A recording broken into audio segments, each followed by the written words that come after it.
Let's look at the papers now. International ones, of course, we're looking at this hour. Why climate change is being blamed, coming up in just a moment. But first, Solange has more on Donald Trump's visit to China. Second day in the country, Solange. Chinese papers full of praise now for the US president. Indeed. Front and center of the China Daily this morning is a picture of Donald Trump and Xi Jinping with their wives, and they're standing in front of the Palace of Supreme Harmony. And so far, according to the Chinese press, the state visit has been full of harmony. In their cover article, the English language daily says China is rolling out the royal treatment for Trump. They're calling it, quote, the state visit plus treatment. Now, the paper compares this visit with those of previous U.S. presidents, starting with Richard Nixon's groundbreaking trip in 1972 and going all the way to Obama's visits. In an op-ed, the paper says that business could be the very thing that could iron out the kinks between the two countries. With a $37 billion deal for 300 Boeing airplanes, that very well may be the case. Now, the state-controlled paper levies high praise on Trump, and it's not the only one. The Korean Times looks back at the U.S. president's visit yesterday to South Korea. In an editorial, the paper says that Trump's visit was his Cinderella moment, that during his speech before the South Korean assembly, Trump was transformed from a, quote, ill-mannered novice to a white knight in shining armor. And not back into a pumpkin. No. Obviously, no. Not all newspapers have been quite so praiseworthy of Donald Trump, though, have they? Particularly over North Korea. Yeah, especially stateside. In the U.S., the New York Times says that Donald Trump is going to use trade as a quid pro quo with China in exchange for action on North Korea. Trump wants Beijing to cut off its gas taps to Pyongyang, but the article explains that Xi Jinping is unlikely to do that. First, the article says that China may not have as much influence over North Korea as thought, that the countries have, quote, a fake alliance. Second, the Times says that China may not want a regime change, which is what would happen if North Korea stops getting its main source of power from China.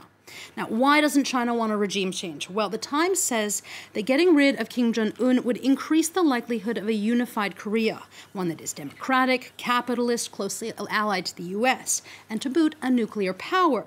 Now, the article says that Trump's bet that China will act on really pressuring North Korea is possibly a naive one, that China doesn't need the U.S. in the same existential way that countries like Japan and South Korea do, and that means the negotiations could be tougher than Trump expects them to be.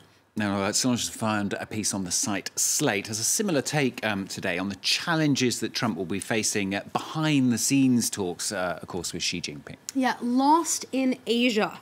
That is the headline of this article in Slate. It says that Donald Trump is essentially has no plan in regard to North Korea, that the president says progress is being made, but he never really actually shows how progress is being made.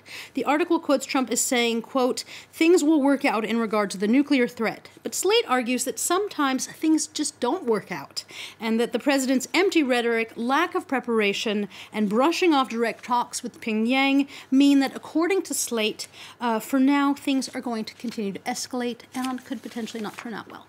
Let's move on to something different. Saudi Arabia, we're going to talk about now in the papers. Crown Prince Mohammed bin Salman consolidating power. You'll remember the 32 arrested 11 princes and accused them of corruption over the weekend there. Big things are happening in Saudi Arabia. That's how the BBC starts out its article, its analysis on Crown Prince Salman. The article asks whether this weekend's corruption moves are really about corruption or whether they are a power grab. Now, the article says that it's both, that according to the Saudi Attorney General, it's also only phase one. But such reforms could be too much too soon, according to the BBC.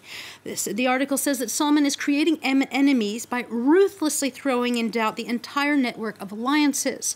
The piece says that this could work in reforming the country, or it could be the beginning of the end of a stable regime. Now, the American radio network NPR goes into why this, quote, traditional, predictable, and risk-averse regime is now taking the country on a, quote, wild ride. It explains that directly or indirectly, the whole thing is largely based on Saudi Arabia's rivalry with Iran. Now, the two countries are in the midst of a war of words and a proxy war in Yemen. And NPR wonders, like the BBC, if Salman is biting off more than he can chew.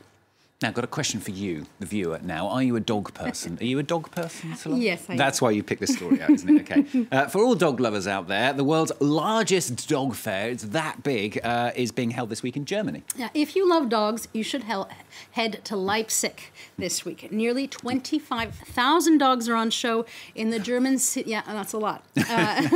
In the German city for the world's largest dog show. Now, according to the Leipziger Volkszeitung, they explain that there are over 300 breeds of dogs from 73 countries, and most of the owners and presenters are actually women. The German event has been praised for being well organized and successful. Now, 80% of Leipzig's hotels are booked, and that may have to do with sort of German avidity for dogs.